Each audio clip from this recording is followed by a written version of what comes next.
안녕하세요. 저는 인천에 사는 40대 후반 여자입니다. 저는 얼마 전 배신을 당했어요. 배신을 한 사람은 20년 가까운 세월 동안 함께 산 남편이고요. 네, 남편은 바람을 피웠어요. 그것도 제 고등학교 동창과 말이죠. 어쩌다 이토록 우라통이 치미는 일을 겪게 됐는지 사연 보내볼게요. 저는 어릴 적 굉장히 가난했어요. 속된 말로 흙수저라고 하죠. 얼마나 가난했는지 저희 아버지는 제게 중학교까지만 졸업하라고 하더군요. 다행히 할머니의 만류 덕분에 고등학교에 진학할 수 있었지만요. 고등학교에 진학하게 된 저는 이를 악물었습니다.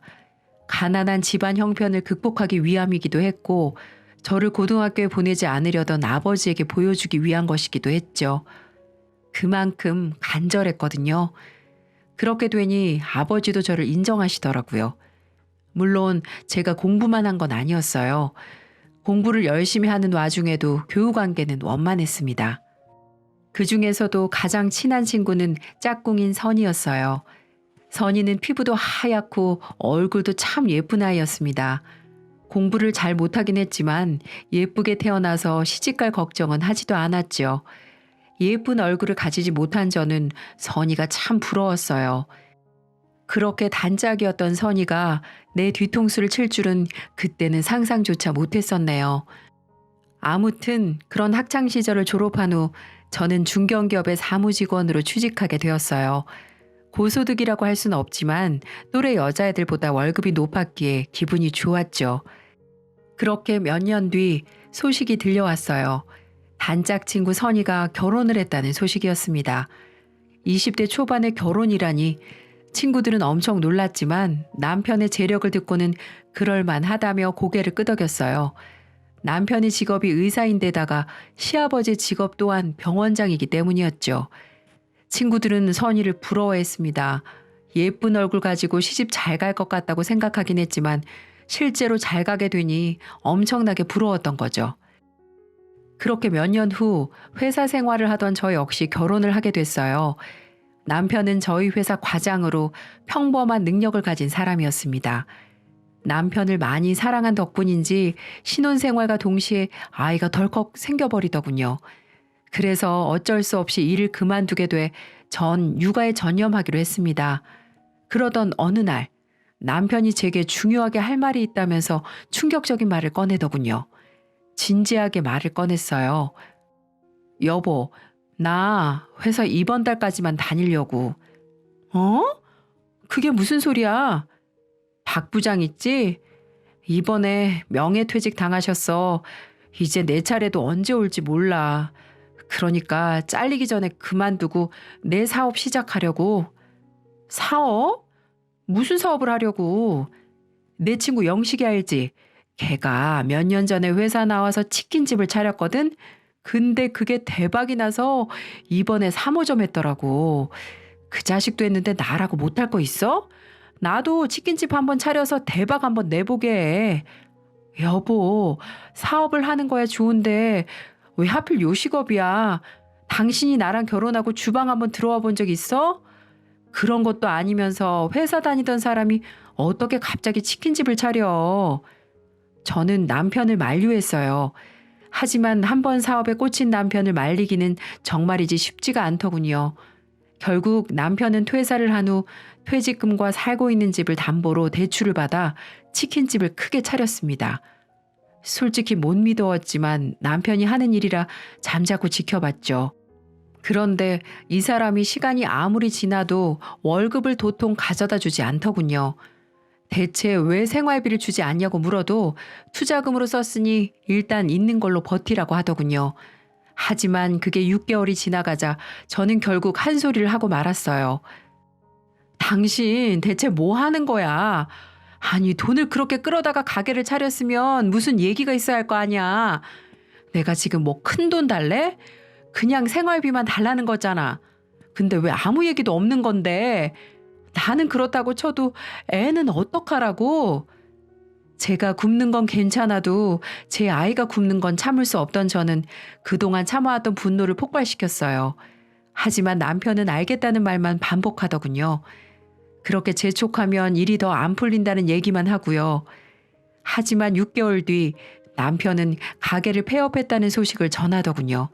알고 보니 남편의 치킨집은 장사가 된 적이 한 번도 없었고 엄청난 유지비를 대출로 메우고 있었어요.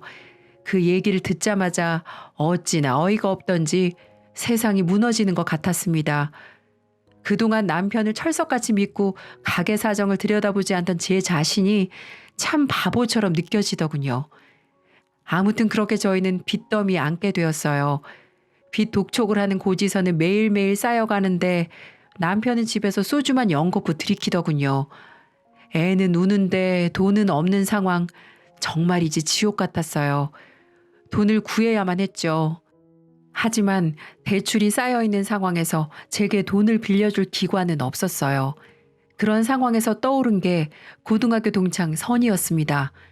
어릴 적 자매처럼 지낸 데다가 유복한 집안에 시집을 간 선이라면 제게 도움을 줄 수 있을 거라고 생각했어요. 결심이 선 저는 곧바로 선이에게 전화를 걸었습니다. 현수가 오랜만이네. 무슨 일이야? 선이야, 잘 지냈어? 사실 다른 게 아니라 갑자기 연락해서 이런 말 하는 게 갑작스럽다는 거 너무나 잘 아는데 내가 너무 힘들어서 미안하지만 나 딱 200만 원만 빌려줄 수 있을까? 이번에 남편이 가게를 정리해서 빚이 많은데 당장 생활비가 없어서 이렇게 부탁 좀 할게. 저는 간절한 심정으로 선이에게 부탁했어요. 솔직히 더 많은 금액이 필요했지만 친구에게 연락해 돈을 꾸는 게 미안해 당장의 생활비만을 부탁했죠. 그렇게 큰 금액이 아니기에 돈을 빌릴 수 있을 거라 생각하기도 했고요. 하지만 제 예상과는 달리 선이는 제게 싸늘한 반응을 보이더군요. 돈? 미안한데 난 아무리 가까운 사이라도 돈 거래 안 해. 그러니까 돈은 못 빌려주겠다. 선이야, 정말 미안한데 이번 딱 한 번만 부탁하면 안 될까? 내가 어디에도 돈을 빌릴 수가 없어서 그래. 내가 굶는 건 상관없는데 우리 애기까지 굶고 있어서 그래. 부탁 좀 하자. 너도 애 엄마니까 이게 어떤 심정인지 알 거 아니야. 아니, 얘가 왜 이래? 안 된다고 말했잖아. 그리고 내가 애 엄마인 거랑 너랑 무슨 상관인데? 그 애가 내 애야? 네가 남편 잘못 만나서 애 분유값도 못 버는 걸 왜 내 탓을 하니? 아우, 정말 어이가 없어서. 됐고, 나 끊을 테니까 돈이나 꿀 거면 다신 전화하지 마. 선이는 그렇게 말하며 매몰차게 전화를 끊더군요. 돈이 없는 것도 서러운데 친구까지 잃으니 정말 가슴이 미어졌습니다. 돈 앞에서는 우정이고 사랑이고 없다더니 이게 딱 그 짝인가 싶었죠. 아무튼 날이 갈수록 불어나는 빚을 감당하지 못한 저희는 담보로 걸린 집을 넘기고 쪽방으로 이사를 갔어요. 다리 하나도 뻗기 힘든 좁은 방에 있으니 정말 막막하더군요. 솔직히 죽을 생각도 했어요. 하지만 해맑게 웃는 아이를 보니 그것도 차마 못하겠더라고요. 그래서 저는 죽을 용기로 어떻게든 살아보겠다는 생각을 했어요. 그리고 무슨 일이든 정말 닥치는 대로 했답니다. 새벽같이 일어난 저는 신문 배달부터 시작해 식당 일, 건물 청소일, 전단지 배포, 대리운전 등 별의별 일을 다 했어요. 힘들고 고된 일이 참 많았지만 집에 있을 아이를 생각하며 일을 악물고 버텼죠. 그렇게 쪽잠을 자고 일만 하는 생활을 4년 동안 하니까 가게가 정상화되더군요. 대부분의 빚을 상환하니 남편도 기력을 되찾고 공사판에 나가 잡부로 일을 하기 시작했고요. 저희 가정에 다시 활력이 생긴 거였죠. 그러던 어느 날 엄마에게서 전화가 왔습니다. 현수가 엄마 친구 미숙이 아줌마 알지? 그 아줌마가 이번에 이민을 간다고 하거든. 그래서 식당을 싸게 처분한다고 하는데 어떻게 너 생각 좀 있니? 네가 맡아서 하면 잘할 것 같은데 네가 어릴 때부터 손맛은 아주 야무졌잖니. 엄마는 친구분이 하시던 식당을 인수할 생각이 있냐고 물으셨어요. 생판 모르는 가게였다면 그냥 거절했겠지만 저 역시 어릴 적부터 자주 가던 곳이라 어쩐지 솔깃하더군요. 그 가게는 지역의 맛집으로 장사가 꽤 잘 되던 자리였거든요. 일단 전화를 끊은 저는 남편에게 상의했어요. 여보, 우리 엄마 친구분 중에 왜 미숙 아줌마 알지? 그분이 이번에 이민을 가시는데 가게를 급하게 처리하느라고 싸게 넘기시는 모양이야. 그래서 내가 거길 좀 맡아서 해보고 싶은데 어떻게 생각해? 그래, 잘 됐네. 지금껏 당신 고생만 했는데 당신 이름으로 된 가게 하나 정도는 있어도 나쁘지 않지. 걱정 말고 당신 하고 싶은 대로 해. 내가 투잡을 하든 쓰리잡을 하든 어떻게 해서라도 뒷바라지 할 테니까. 남편은 몇 년 전에 치킨집을 말아먹은 것에 대해 보답하고 싶다며 제게 가게를 맡아서 해보라고 했어요. 남편의 말에 용기를 얻은 저는 엄마에게 전화를 걸었고 가게를 인수하겠다고 말했습니다. 그렇게 가게를 인수한 저는 무슨 메뉴로 가게를 운영할지 고민하다가 제가 가장 자신 있는 집밥을 테마로 백반집을 차렸어요. 한국 사람 중에 백반 싫어하는 사람은 없으니까 실력만 제대로 발휘하면 성공할 수 있을 거라고 생각했죠. 그리고 제 생각은 제대로 적중했습니다. 오픈 첫날부터 사람들이 몰리더니 나중에는 줄을 설 정도로 손님들이 몰리더라고요.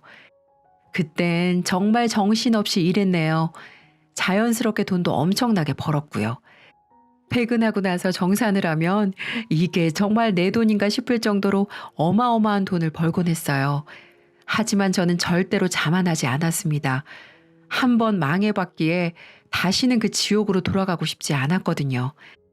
그렇기에 저는 몰려드는 손님들을 응대하기 위해 최선을 다했어요. 그렇게 7년 정도를 일하니까 예전에 사무직으로 일했을 때는 절대로 벌 수 없는 금액이 통장에 쌓여 있더군요. 그만큼 가게가 잘 되었던 거죠. 하지만 저는 그래도 마음을 놓지 않았어요. 제 아이가 배고파서 울던 때로 돌아갈 수는 없었거든요. 그렇게 저는 모든 돈을 탈탈 털어 3층짜리 상가 건물을 매입했습니다. 서울은 아니지만 나름 수도권에 제 이름으로 된 건물을 샀다는 게 정말 기뻤어요. 몇 년 전에 쪽방에서 셋이서 자던 시절이 생각나는 바람에 눈물도 참 많이 흘렸네요. 아무튼 건물주가 된 저는 백반집을 운영함과 동시에 건물을 관리했죠. 그러던 어느 날이었어요. 2층 세입자한테 볼 일이 있어서 계단을 오르는데 건물 청소부가 대걸레로 복도를 열심히 닦고 있더군요. 수고 많으십니다. 저는 고생하시는 분께 인사를 하고 올라가려 했어요. 그런데 얼핏 본 청소부의 얼굴이 낯익다는 생각이 들더라고요. 저는 계단을 오르던 발걸음을 멈추고 뒤를 돌아보았죠. 건물 청소부는 제가 보는 줄도 모르고 열심히 걸레질을 하고 있었고요. 저게 누굴까 하고 생각하던 저는 건물 청소부의 정체를 알아보고 깜짝 놀라고 말았습니다. 너 설마 선이? 건물 청소부의 정체는 다름 아닌 선이었어요. 청소복장에 화장조차 하지 않아 긴가민가 했지만 확실히 선이더군요. 현수가. 열심히 대걸레질을 하던 건물 청소부, 아니 선이는 저를 바라보며 놀란 표정을 짓더군요. 저는 그런 그녀에게 물었어요. 선이 네가 여기에서 왜 건물 청소를 하고 있는 거야? 저는 이 상황이 도무지 이해가 되지 않았어요. 금수저 의사 남편을 만나 사모님 소리를 들으며 살고 있어야 할 선이가 건물 청소를 하고 있기 때문이었죠. 남편이랑 이혼하는 바람에 그렇게 됐어. 알고 보니 선이는 의사 남편과 이혼을 했다더군요. 사유는 말해주지 않았지만 남편 욕을 하지 않는 걸 보니 자신의 잘못으로 갈라선 듯 했어요. 그나저나 현숙이 너는 여기 웬일이야? 혹시 이 가게에서 장사해? 아니, 여긴 그냥 내 건물이야. 뭐? 건물? 이 건물이 진짜 네 거라고? 선이는 이 건물이 제 거라는 사실을 믿지 못하겠는지 같은 질문을 몇 번이나 하더군요. 저 역시 같은 답변을 몇 번이나 해주었고요. 제 건물이라는 걸 믿게 된 선이의 얼굴이 파리하게 질리더군요. 자신은 남편에게 이혼을 당해 건물 청소나 하면서 힘들게 사는데 친구인 저는 건물주가 되어 이렇게 잘 살고 있었으니까요. 솔직히 저 역시 비슷한 감정을 느꼈습니다. 의사 사모님으로 떵떵거리며 살 줄 알았던 선이가 저렇게 초라하게 살고 있는 모습을 보니 마음이 안 좋더라고요. 일전에 돈을 빌려달라고 했을 때 매몰차게 거절했던 게 잊혀질 정도로 선의가 안쓰러웠죠. 아무튼 저희는 그렇게 인사를 하고 헤어졌어요. 저는 바쁜 백반집으로 돌아가야 했고 선의는 자신의 일인 건물 청소를 열심히 해야 할 테니까요. 저는 건물주가 되어서도 백반집과 건물 관리를 소홀히 하지 않았습니다. 비록 3층짜리밖에 안 되는 작은 건물이지만 제 희망이었기 때문이었죠. 저희 집안을 일으켜준 가게인지라 손님들에 대한 의리로라도 게을리 운영할 수는 없었어요. 그러던 어느 날 남편이 제게 묻더군요. 여보, 혹시 건물 청소하는 사람이 당신 동창이야? 내 동창이야. 전에 왜 내가 말했었지? 20대 초반에 의사한테 시집간 선이. 기억하지? 근데 그분이 이번 월급 좀 가불해달라는데 어떡하지? 월세가 많이 밀려서 부탁 좀 한다던데. 남편에게 월급을 가불해달라고 했다는 선의의 부탁에 저는 고민했어요. 10년 전에 제 부탁을 거절했던 선의가 생각났기 때문이죠. 하지만 똑같이 굴면 똑같은 사람이 된다는 생각에 저는 가불해 주라고 했습니다. 하지만 호의가 계속되면 권리가 된다고 가불은 한 번으로 끝나지 않더군요. 그때마다 남편은 가불을 해주었고 도저히 안 되겠다고 생각한 저는 선희에게 전화를 걸었습니다. 선희야, 너 월급 가불하는 거 말인데 이제부턴 안 될 것 같다. 이 정도면 나도 해줄 만큼 해줬다고 생각하니까 이제 우리 남편 조르는 일은 없었으면 좋겠어. 저는 나름 신사적으로 말했답니다. 하지만 선희는 일전에 기죽었던 모습과는 달리 기가 찬다는 듯이 대답하더군요. 넌 친구가 힘들다는데 그 정도도 못 해주니?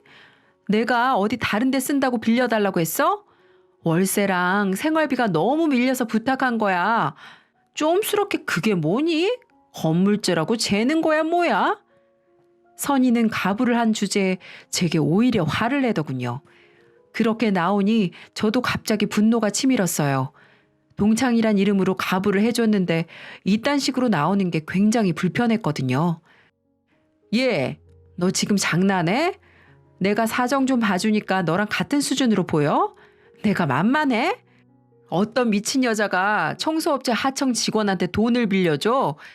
네가 그나마 내 친구니까 믿고 빌려줬던 건데 넌 이게 권리인 듯 말한다? 이게 몇 번이나 가불해주니까 주제도 모르고 까불어. 너 지금 당장 가불한 돈 전부 다 뱉어낼래?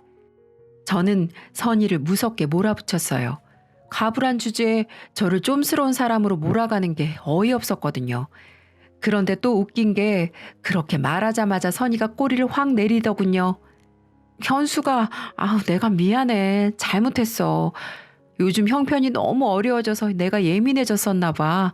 방금 했던 말 취소할게, 취소. 그러니까 내 사정 좀 봐주라. 내가 이혼하면서 재산 분할도 거의 못 받고 나와서 많이 힘들어. 까딱하다간 월세방에서도 쫓겨날 처지야. 얘 진짜 웃긴 애네. 내가 너한테 이혼하라고 했니? 재산 분할 받지 말라고 했어? 뭐 때문에 이혼한 건지는 내가 몰라도 그 사정을 왜 나한테 말하냐고. 저는 그렇게 말하고 전화를 확 끊어버렸어요. 10년 전에 생활비를 빌리지 못했던 굴욕을 되갚는 것 같아 참 시원하더군요. 그 후로도 몇 번이나 선희가 계속 전화가 걸려왔지만 받지 않았습니다. 그렇게 전 평소처럼 하던 일을 하고 지냈어요. 하지만 불행은 예고 없이 찾아오더군요. 지금 다시 생각해도 손발이 벌벌 떨릴 정도로 화가 나네요. 저는 평소처럼 가게를 마치고 집으로 돌아와 집안일을 하고 있는데 남편이 이상할 만큼 어느 날부턴가 한밤중에 건물에 볼 일이 있다면서 밖에를 다니기 시작하더라고요. 그래서 물어봤죠. 여보, 낮에 하지 뭐하러 밤에 건물을 가? 할 게 뭐 있다고. 그냥 밤에는 쉬고 낮에 볼 일 보면 되지. 저는 어차피 보안 시스템이 완비된 건물을 뭐하러 둘러보나 싶어 잠이나 자라고 했어요. 하지만 남편은 밤에도 건물 관리를 게을리할 수 없다며 꾸역꾸역 나가더군요.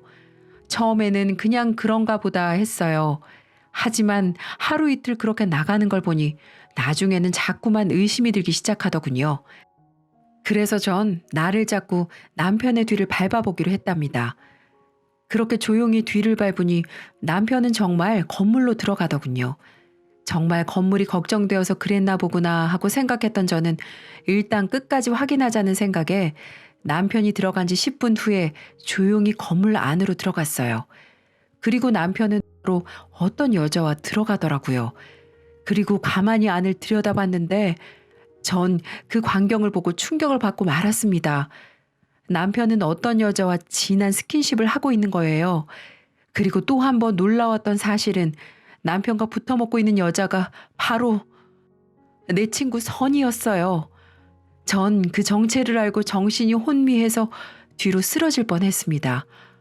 어떻게 다른 사람도 아니고 학창시절을 함께 다닌 친구랑 그년과 그런 짓을 할 수가 있는지 전 남편과 선이 그 더러운 짓을 보고 분노해서 득달같이 그 안으로 달려들어갔어요. 이 짐승 같은 것들이 지금 내 건물에서 뭐 하는 짓들이야? 나이 처먹고 할 짓거리가 그렇게 없어서 이런 곳에서 더러운 짓거리를 해? 그리고 선이 너 오늘 잘 걸렸다. 라고 말하며 전 그년의 머리채를 잡기 시작했어요. 그리고 남편 놈도 뺨을 후려치기 시작했고요. 선이는 제게 여기저기 끌려다니며 울고불고 잘못을 빌었고 남편 또한 무릎을 꿇으며 용서를 빌었습니다. 하지만 이런 상황에서 바보같이 용서를 해주는 등신이 어디 있을까요? 저는 계단에 있던 빗자루를 들어서 남편과 선이를 후려쳤습니다. 먼지가 잔뜩 묻은 시커먼 빗자루였지만 상관없었어요.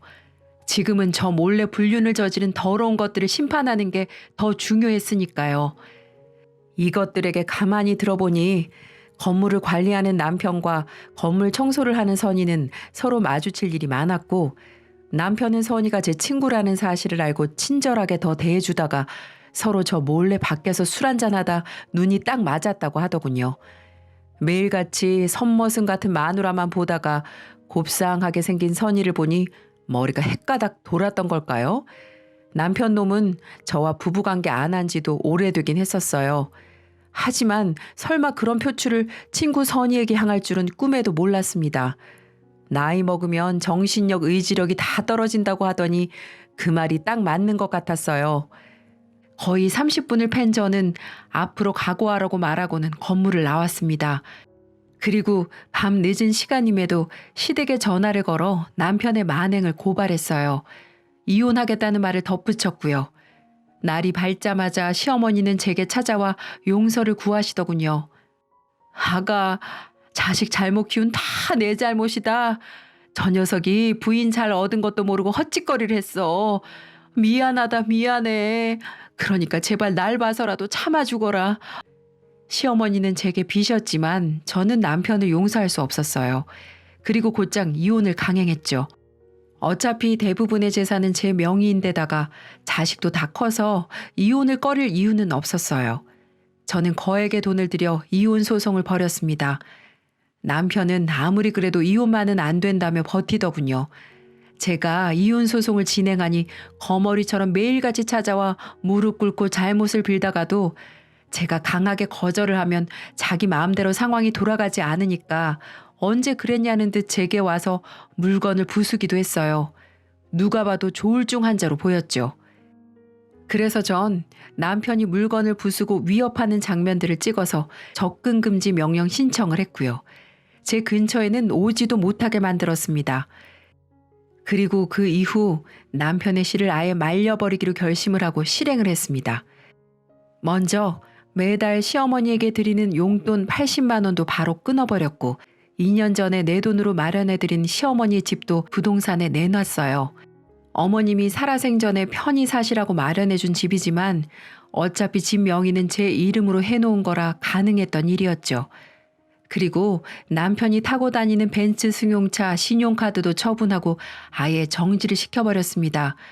그걸 팔아버리니 전화를 해서는 소리를 꽥꽥 지르고 난리 부르스를 치더군요. 하지만 전 눈 하나 꿈쩍 안 했습니다. 어차피 내 재산 그대로 돌려받은 것뿐이니까요. 남편이 어차피 신용불량 인생이었기에 사회생활 할 수 있는 모든 것들은 저를 통해서만 할 수 있었는데 아무것도 못하게 제가 두 손 두 발 다 묶어버린 거였죠. 과거에 한번 남편 신용불량 풀려고 한 적이 있었는데 남편이 그러더라고요. 어차피 당신이 있는데 뭐하러 그렇게 해. 당신 명의로 생활하면 되지 라고 말이죠. 남편은 모를 겁니다. 지금 그 발언이 자기 인생을 처참하게 만들 수가 있고 후회할 말이었다는 사실을요. 본인도 이런 일이 벌어질 줄은 아마 꿈에도 생각을 못했겠죠. 남편은 어느 날 전화를 해서는 서럽게 울면서 말하더군요. 진짜 당신 무섭다. 꼭 이래야겠어? 아무리 그래도 어머님 집은 사실 때까지 살게 해드려야지. 지금 당신이 집을 판다는 소리를 듣고 한숨도 못 주무시고 있어. 내가 이렇게 부탁할게. 다른 건 다 막더라도 어머니 집만은 살 수 있게 해줘. 라면서 다 자기 때문에 어머니가 길거리에 나앉게 생겼다면서 울기 시작하는데 차마 들어줄 수가 없었어요. 아이고, 이 사람아, 다 자업자득이야. 당신이 벌인 그 일 때문에 여러 사람이 고통받고 있어. 그러니까 애초에 그런 짓을 하지 말았어야지. 그리고 내가 왜 당신 부탁을 들어줘야 하는데? 당신과 이혼하면 이제 어머님도 나하고 남남이야. 그러니까 당신이 일을 해서 어머님을 모시든 말든 당신이 알아서 해. 그렇게 전 매정하게 전화를 끊어버렸어요. 그 이후 땡전 한 푼 없이 제게 쫓겨난 남편은 어디 공사판을 전전하고 있다고 하더라고요.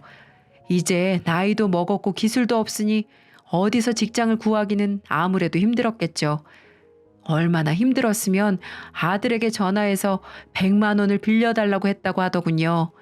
아무리 찌질해도 그렇게 찌질할 수가 있을까요? 아들도 그러더라고요. 엄마 힘들게 한 아빠 정말 보고 싶지 않다고요. 한순간에 마누라도 잃고 자식도 잃은 남편, 전 전혀 불쌍하지도 않았네요.